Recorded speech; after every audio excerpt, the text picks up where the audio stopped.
Hello and welcome to season 6 of All Stars Online. I'm your host, Sierra, and this week we have the 2022 World Barista Championships Finalist representing the United Kingdom, Claire Wallace. Hi. Hi. Claire, what are you drinking right now? What am I drinking? It's like literally 9 a.m. here, so I needed caffeine desperately. I'm kind of digging into my Melbourne haul. So I've got some Brazil geisha from Proud Mary. Very nice. I know. This Melbourne haul is going to take me 3 years to get through, I think. Fantastic.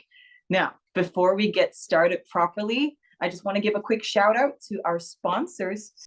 All Stars Online is supported by season sponsor Barista Attitude. Barista Attitude is the 2022 to 2025 World Barista Championship Qualified Espresso Machine sponsor and proud to support competitors around the world with Tempesta coffee machines. Learn more at barista-attitude.com. This episode is also supported by Scotsman Ice. So in this episode, we're going to be chatting with Claire about her coffee career and competitions. And we're also going to get to see her signature beverage in a little bit. So make sure you stay tuned for that. So let's get started. Claire, how are things going? Things are good. Things are a lot more relaxed than they were this time 6 weeks ago. That is for sure. And I'm enjoying it, enjoying having my weekends again, enjoying getting back into work mode again. It's been great. That's amazing. I mean, for those of you who don't have the context, and I've seen the back of this training room many times. So Claire and I actually represented the United Kingdom together this year in Melbourne 2022. So I do have a little bit of insight into Claire's process, and she's going to talk us through kind of what happened this year with training and nationals and worlds, as well as her coffee career and competitions and how she kind of stepped into that arena. But to start off, how did you get into coffee? Ooh, I love telling this story. I love hearing the story. Because every time I tell it, I'm like, oh my God, I've been in the industry how long? It just like grows. I kind of fell into coffee sort of accidentally. I think most people have a similar story. I was at university. I enjoyed being in cafes. I enjoyed drinking coffee, and I wanted to learn more about how to make coffee. And so during my university career, I got a part-time job at Starbucks, which people will be like, ooh, Starbucks. But it actually had an incredible foundation for me as a hospitality professional in terms of speed, in terms of station workflow, in terms of customer service. It was a really great introduction to the world of coffee in general. And from there, I graduated university. And I went traveling for a little while. And when I came back, I wasn't really sure what I wanted to do, whether I wanted to take the degree that I had and use it or not. So I got a job at a specialty cafe in Edinburgh just to sort of tide myself over while I figured out what I wanted to do. And long story short, I'm still here almost 10 years later. I literally, if you replace the word Starbucks with like small deli cafe, your story is exactly the same as mine. Like I just never left after my degree. So tale as old as time, right? All the time. Yeah. You just need to pay the bills, and then you end up paying the bills at the same job for a long time. But and where are you now? So I see that you are in so right now, I am from Scotland originally, but right now I am in our sort of cupping lab in Brixton in South London, because I work for a company called Assembly Coffee. So yeah, we're based in London. And yeah, you've seen this many times before. I've seen this room too many times to count. But yes, so then tell us a little bit more about how long you've been competing. I know that Assembly's been a big supporter of your competitive life, and you've represented Assembly a lot on the national stage and in different competitions. So tell us a little bit more about that.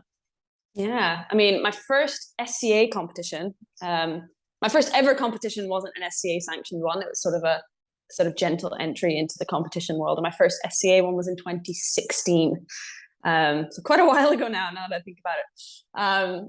And that was the first time I ever entered the UK Barista Championships. And it was a mixture of the cafe I was working in at the time, Brew Lab Coffee in Edinburgh, the reason I joined was many of the baristas that I really looked up to in the Edinburgh scene worked there, and many of them competed. So I wanted to learn from them, and I'm stubborn, and I just really wanted to compete and see if I could do it. I come from a theatre sort of background in my childhood. I think a lot of competitors do. So it felt like a nice mix of coffee and stage that I thought could be quite fun.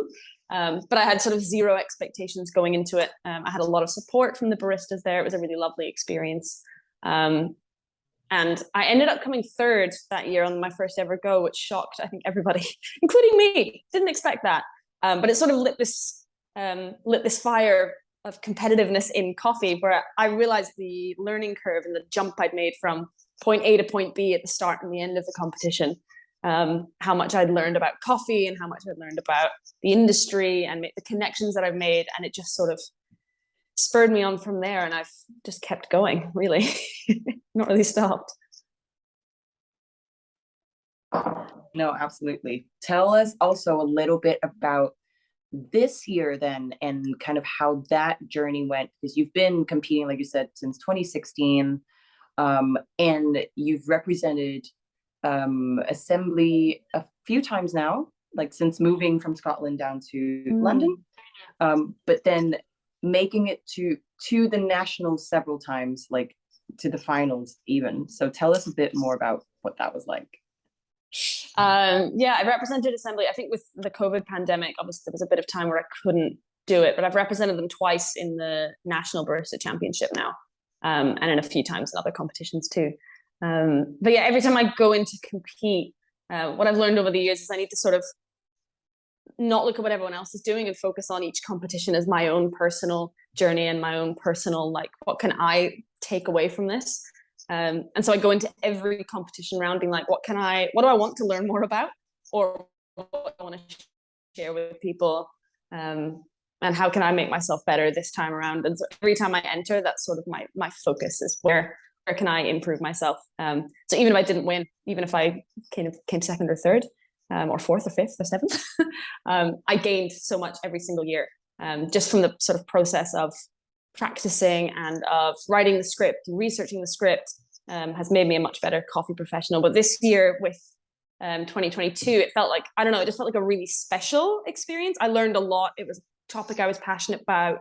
It was the first time I'd really chosen and sourced the coffee and like reached out to the producer and got the samples myself, which felt kind of special. And it was also the first time I'd roasted, or the second time, sorry, that I'd roasted my own competition coffee, which felt incredibly special. So this year just felt like a culmination of all the hard work that I put in previously and all the different facets of my coffee career just sort of coming together. So yeah, this year was a really, really special year. And I just happened to do quite well. I love that. And, you know, speaking of special, that preparation process this year for nationals was special as well. I know that you enlisted the help of your good friend and coach, Rosa Jalonen. Can you tell us a little bit more about that partnership and kind of how that process went from nationals to worlds, you know, together as a team? Yeah, definitely. I feel like I need a cardboard cutout for her here because it's like just as much her as me. We'll insert her post production. There we go. Rosa. Rosa and I have been friends for years now. We met at London Coffee Festival, actually, before I even lived in London. And I think we complement each other. Well, we didn't realize at the time, but we complement each other quite well in high stress situations, I think. Our personalities sort of work quite well together. So I first asked her to coach me in 2019 before the pandemic hit. And that was the first competition that we'd done together. And that was really, really great. And we realized that we worked really well together. She has an incredible palate, really great at tasting coffee, really great at understanding the score sheet and tasting notes and things. So it was a no-brainer when I wanted to do it again this year, that Rosa would be the person I would team up with. And yeah, we chose the coffee sort of together. We developed everything together. We roasted the coffee together, which was amazing because she's a much more experienced roaster than me. So I actually learned so much just from roasting with her. But yeah, when I'm under stress and when I'm under pressure, my brain just kind of leaves my body. She's very good at staying relaxed, very good at staying level-headed. we've got this running joke that we're kind of living in each other's brains at this point, because we sort of can finish, we each have a thought at the same time, or we finish each other's sentences at this point. But it's a really lovely partnership to have that with a coach, where you just sort of understand each other's needs and understand where the other person's coming from, almost to the point where we don't need to say it, which backstage is really helpful because it means it speeds everything up, because we just look at each other and go, yeah, I know exactly what you're thinking, let's do this. And yeah, it's been really, really special, and honestly couldn't have done it without her. Yeah, I mean, like, from what I've learned from the competition arena, like having a coach that just kind of reads your mind and like, okay, you need to do the washing up, or like, all right, leave this to me, I'll do it. Like that takes off so much pressure from the competitor, you know, to keep their head straight on the day. And it certainly seemed like that was the case for you in Melbourne. And have you historically just done barista this entire time? Have you kind of dipped your toes into any other competition? I've done a few others. Barista's sort of been my main focus, I think, because sort of that was the one I started with, and that was the journey I sort of set on, and that was then like my first sort of entry into the coffee industry, was being a barista. And so I really wanted to improve every year and do the best that I could. But I've dabbled in others. I've done cup tasters a couple of times. I'm really not very good at it. I'm one of those people that needs to cup in like a very relaxed environment where I can just sort of really focus on what I'm doing, which is the opposite of cup tasters. I just don't have that. I have to work really, really hard to be good at that. And I've done non-SCA comps a few times. So I've done other competitions like Coffee Masters. I've done that quite a few times, and the Aeropress Championships a few times as well. But and I've got a few other competitions on my to-do list of things that I want to have a crack at. But yeah, barista's been my main focus for a while now, and it just felt like I put all this work in, so I just wanted to keep building on that work until I reached a point where I was happy. No, I get that. I get that. And like you said, you know, and funnily enough as well, I too have a drama background, and I totally relate to what you said about the fact that a lot of people are just kind of like failed drama school kids who compete. But I feel so seen. But like, you know what I mean. But like you do kind of see that ease of being on stage that just, so, you know, really helps with you not having any nerves, it helps with your confidence. And yeah, like I think that kind of leads in very nicely to my next question, which is, were there any challenges that you faced along the way when you were preparing? And I don't just mean this year, it could have been historically. Have you faced any challenges, you know, in your competitive life, and how did you kind of deal with that? Yeah, I mean, definitely the time balance is a really difficult thing to get right.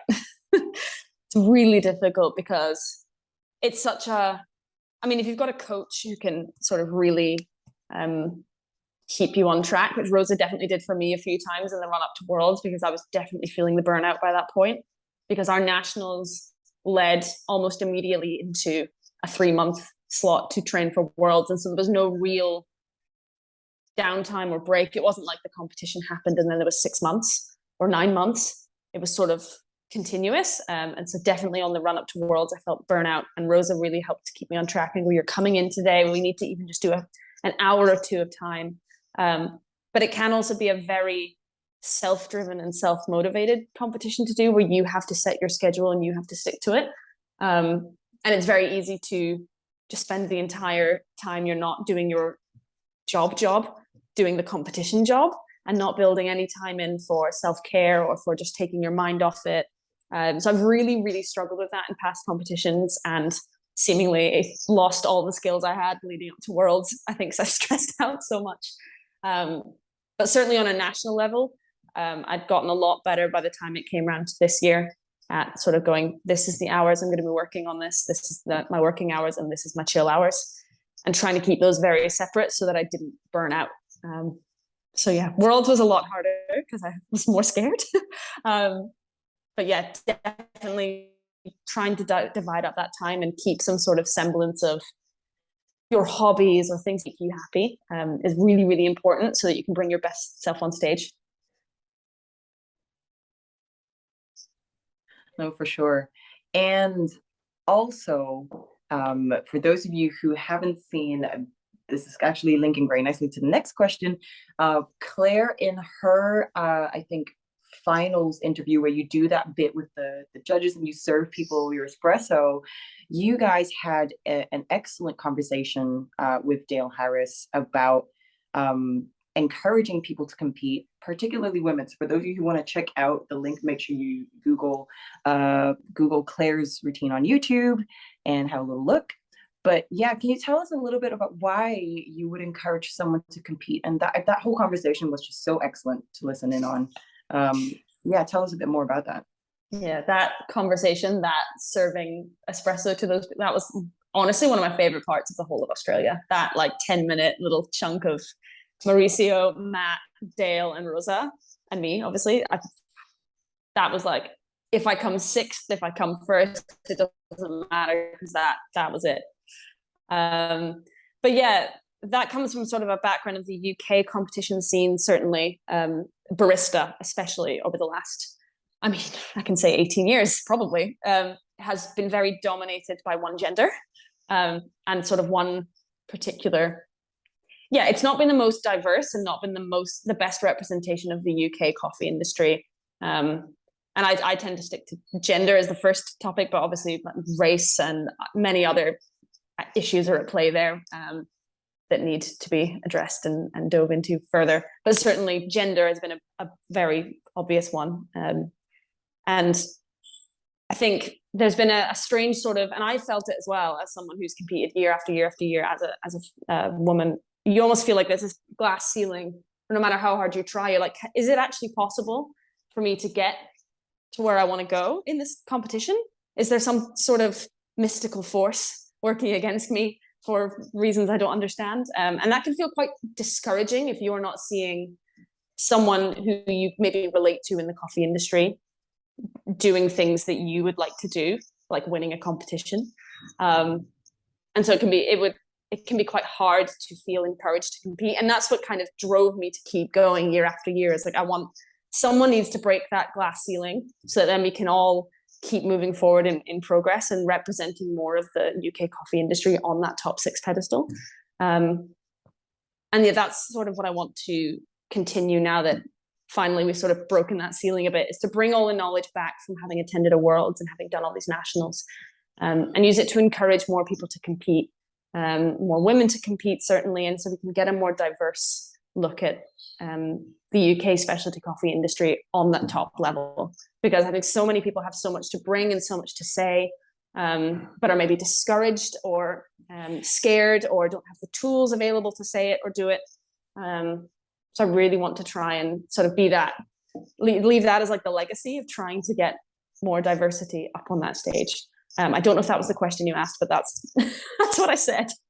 No, yeah, I mean that was such an excellent answer. And I think, having been in the same industry as you over the last few years, and yeah, really seeing, I'm very excited to see what the 2023, UK cohort's going to look like, and what that competition scene is going to look like. So, yeah, have you had any requests for people being like, can you coach me, or can you help me with this?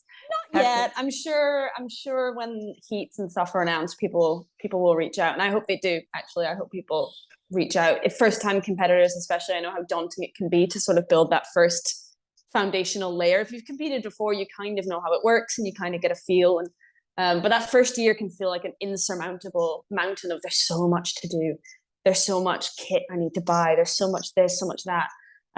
So yeah, if anyone wants advice or wants help or needs connections, yeah, reach out, because I'd love to help. I've got a question for the first time competitors out there. I will take this one. And I have seen this from your process, having been involved in part of that journey, you take criticism and advice and failure very well. You've done this again and again. There's so much respect I found for people who just go back year after year and throw their glove into the arena, so to speak. How, on the mental front, how do you deal with, not necessarily getting to where you want to get to, and what motivates you to try again, apart from being incredibly stubborn and competitive? What's that mental trick that you have? I mean, that's a trait. That's a very solid trait to have. It's just be really stubborn. Yeah, no, it is tricky when you put all the work in and you put everything in, you don't get to where you want to be. But it kind of goes back to that sort of putting the blinders on and not looking at what everyone else is doing, not looking necessarily at other people's places, and look at it in the context of your journey, even your career, your sort of how have you improved from the last time you did it? What could you take from the judges' feedback next year to tweak and improve again? Even if it's the 5th, 6th time you've done it. Honestly, like most of the people that, I mean, we look at the winners from the last sort of few years, most of them have done their national competitions a lot of times. I think Anthony's done it 7 times. Dale took 10 goes before he won, but then he went straight to the top. So I think people shouldn't feel discouraged if they don't win first time or second time or third time, because every time you compete or every time you attempt anything really in career, in life, in whatever, I look at it as you're sort of building layers. So your first competition, you're just building that foundation. You might not do as well as you hoped. That's cool because you've already built that. Next year you go in, you don't have to rebuild that foundation. You can build on top of it. And so every year I compete, I kind of looked at it like that. I was like, okay, what did I do that didn't get me there? That's the layer I need to build in my competition house, I guess. And that helps me not look at other people and go, oh, they did that, I'm rubbish, I can't do it. Because it's really not true. And there's also an element of sort of just what the judges are looking for on the day. There's always a little bit of human subjectivity in there. So you've got to try and remove don't take it too personally. It's about the coffee brewing at the end of the day. And a little bit of human subjectivity. So just take the criticism that comes and go, cool, that's things that I can take and run with and improve for the next time. So yeah, I try and just not take it too personally and just try and use it to get better. I love that. No, that's such good advice. That's good advice for life in general, really. Yeah. Yeah. So then my next question is a little bit of a special one. How did it feel to be on the finals stage in Melbourne? And I've seen you on the final stage at nationals. That was so special. For those of you who want, like, there's plenty of pictures on the internet of us just losing our stuff. But yeah, I mean, seeing you on the final stage in Melbourne was a whole different level of special. How did it feel for you and, and your team with Mark, your partner, with Rosa, your coach? How did that feel? I mean, it was just, I literally did not expect it at all, frankly. I knew the coffee I was serving was really delicious. And I was really pleased with my routine. But I'd never been to Worlds before, so I had no idea what to expect. And I knew everyone would be incredible. So you've got 47 of like the best people in the entire world at this. So I was just like, well, I don't know what's going to happen. And when I got to semifinals, I was like, well, that's it. I've done amazingly. I've exceeded my own expectations. Awesome. No matter what happens now, it's fine. And I'd sort of watched all the YouTube videos of other people's finals to get an idea of their routines and their sort of technical skills. And it's just like the level that they're at, it's like, whoa, I don't know if I'm there. Don't know if it's, yeah. And then they called my name and I was like, how is this real? It's sort of this position that you've looked at over your entire competition career and gone, that's a really high level. That's really cool. These people are sort of blowing holes in the industry with their revolutionary techniques and incredible concepts. And to be on the same sort of stage level as them and be in the top 6 with 5 other people who are like mind-blowingly cool was just, I did not expect it at all. And it was a privilege. And then when I got there, I was like, okay, that's it. Don't care where I come now. This is already enough. So to come third after all of that was, I think I was on a high for like a week. I think I'm still on a high. Maybe it's the coffee. I don't know. So how then has the competition affected your life since, coming back from Melbourne, apart from getting COVID? Let's not talk about that. But on a positive way, how has that affected your life? Has anything changed, drastically, not drastically?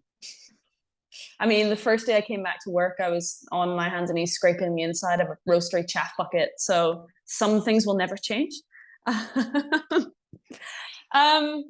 It's actually been really, really nice. I mean, most of the time, nationals, another good thing for first-time competitors or any competitor to know is like, sometimes it doesn't matter to your career, the placement so much, but the connections with people you make at every competition is just amazing. And these could be on your national level, the people who 5 years from now, 10 years from now, own or run the business you want a job at. So this is the kind of place that you're going to meet the people that are going to hopefully forge the future of our industry. And attending Worlds felt like that times 25. I got to meet so many people who I was like, you're amazing. You're also amazing. You all do really cool stuff. And to now have a sort of connection with those people is really, really, really lovely.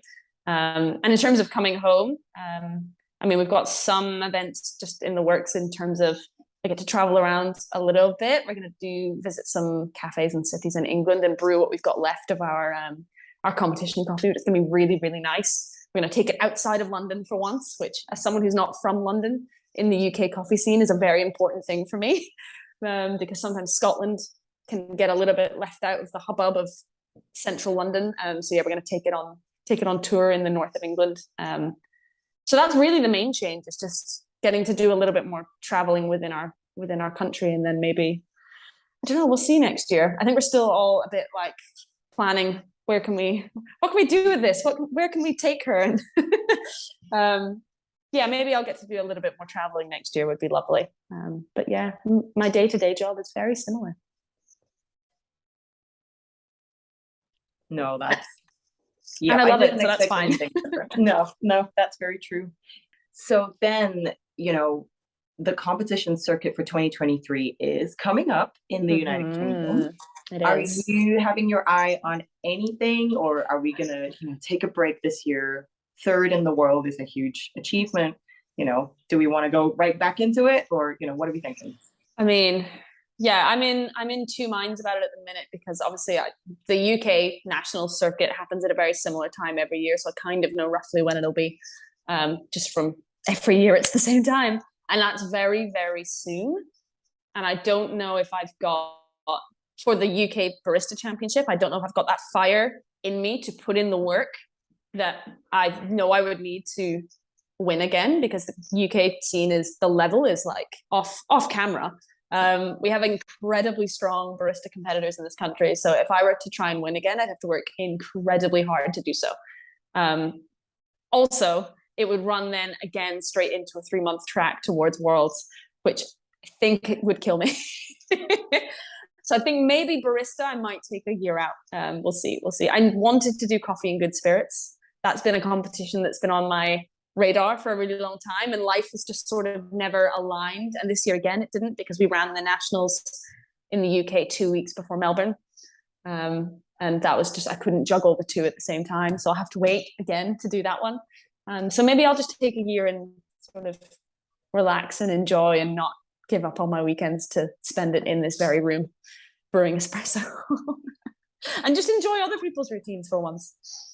Absolutely. And speaking of barista and cigs, we have got your signature beverage video coming up right now. So let's check this out, and we will be right back after with a few more questions for Claire.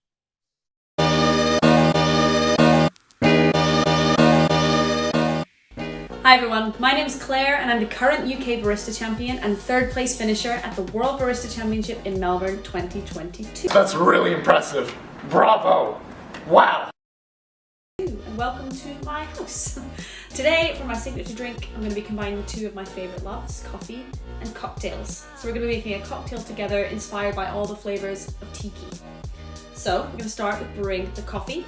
For this cocktail, I've chosen a naturally processed El Salvadorian coffee. It's got heaps of fruit, lots of sweetness, and a really big body, which is something I really like in cocktails. We're going to be brewing it with a full immersion brewer with Clever Dripper. I find that this gives the best overall body for cocktails. I like brewing coffee for my cocktails nice and strong, so I'm using a 1:10 ratio. So I'm going to put 20 grams in my Clever Dripper and 200 grams of water. We're going to let it brew for 2 minutes. And then we're gonna pop it on a jar and let it strain for 30 seconds. And once that's done, we're gonna let it cool while we add all of our other ingredients to the shaker. So we're gonna start with 50 grams of fresh cubed pineapple. We're gonna muddle these. I've got a muddling tool, but you could pretty much use anything in your kitchen that would work. And what we're trying to do is break these pineapples down and extract the juice, because fresh pineapple juice always tastes best. There we go. We're gonna shake this too, so you don't have to sit there forever. And we're gonna add to that 17.5 mils of freshly squeezed lime juice.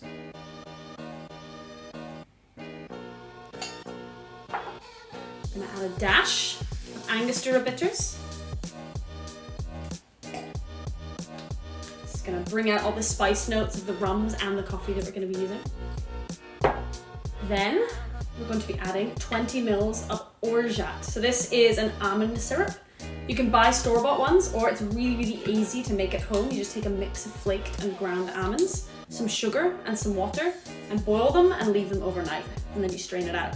And it's a really delicious syrup that has great texture and body and a really lovely nuttiness to the drink. Then we're gonna take that coffee that we use, that natural El Salvadorian coffee. I'm gonna add 30 mils of that.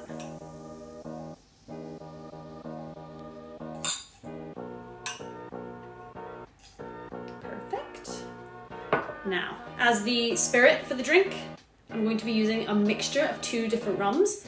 You can use whatever rum you like for this. Darker rums are probably better. You can use a spiced rum, a blended rum, everything will taste good, but I'm gonna use a blend of 2 to get the best flavor profile. So I'm gonna start with 20 mils of a rum agricole.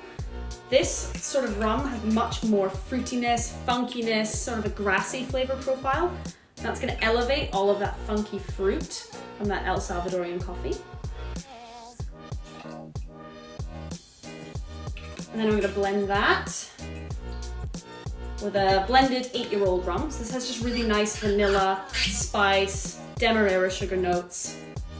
It's a really nice base for our cocktail. 40 mils of that. Perfect. Now we've got everything we need in our shaker. I've got my glass in the freezer so it's nice and chilled, so we're gonna grab that and then we're gonna shake. So we're gonna be serving this drink on the rocks and we're also going to be shaking it. So you wanna make sure that you're using really high quality solid ice for this, because ice is a really important factor in the taste of your cocktail. So we're gonna be using some really great quality ice cubes from Scotsman Ice. I'm just gonna add them into our shaker. We're not gonna shake it too much because we're serving it on the rocks. We just wanna help sort of froth and emulsify all those ingredients. We don't wanna over dilute the drink. So, here we go.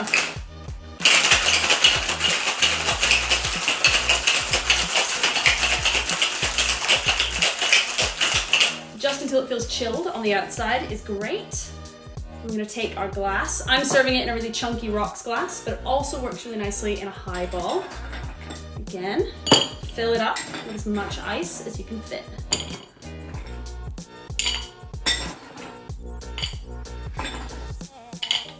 Ooh, one more for luck.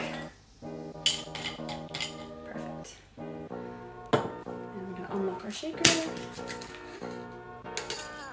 Nice. And we're gonna fine strain this because we've got that chunky pineapple in there, as well as shaking it up. We don't want any ice shards or any bits of pineapple. So I've got a fine strainer and a Hawthorne strainer.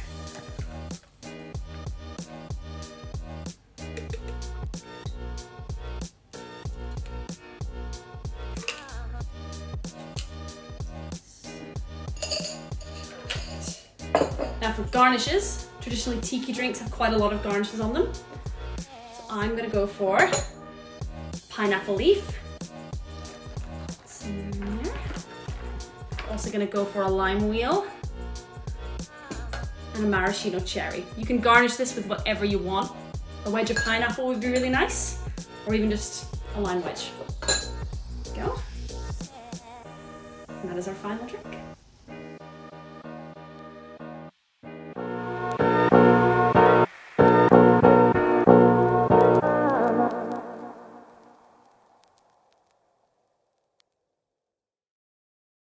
cool video, Claire. So tell us, do you want to explain this drink a little bit more to us? Yeah. I mean, coffee and cocktails are two of my favorite modes of beverages, I guess you could say. I really like drinking cocktails and playing with different flavors in cocktails, and then combining coffee, and that just felt kind of natural. And I really like trying to bring coffee into cocktails in an unexpected way. And there's quite a lot of very predictable flavor profiles in coffee cocktails, and so I just really enjoy combining spirits and coffee. And so for this one, I wanted to take a really fun kind of tiki-esque inspired theme to this drink. So yeah, there's the two different rums in there to give different sort of flavor profiles. We've got that custom ingredient, the orgeat, really easy to make at home, really delicious, really good in non-coffee cocktails as well. And then yeah, a really sort of funky, boozy, natural coffee to bring even more layers of flavor and funk. Yeah, and it's just a really refreshing, fruity kind of, I know it's like November, December right now, it's cold, but it reminds me of beaches and summertime coffee drinking. So yeah, I just wanted to create something fun and unexpected with coffee that you could recreate at home relatively easily.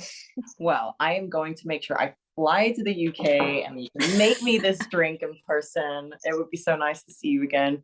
But I'm Please afraid, do. yeah. But I'm afraid that that's it for us for now. Thank you so much to Claire Wallace, our 2022 World Barista Championship finalist. And thank you too to our sponsors, once again, Barista Attitude, our season sponsor, and Scotsman Ice, our product sponsor.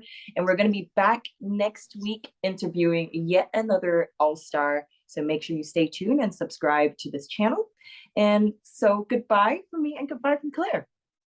Bye. Ciao.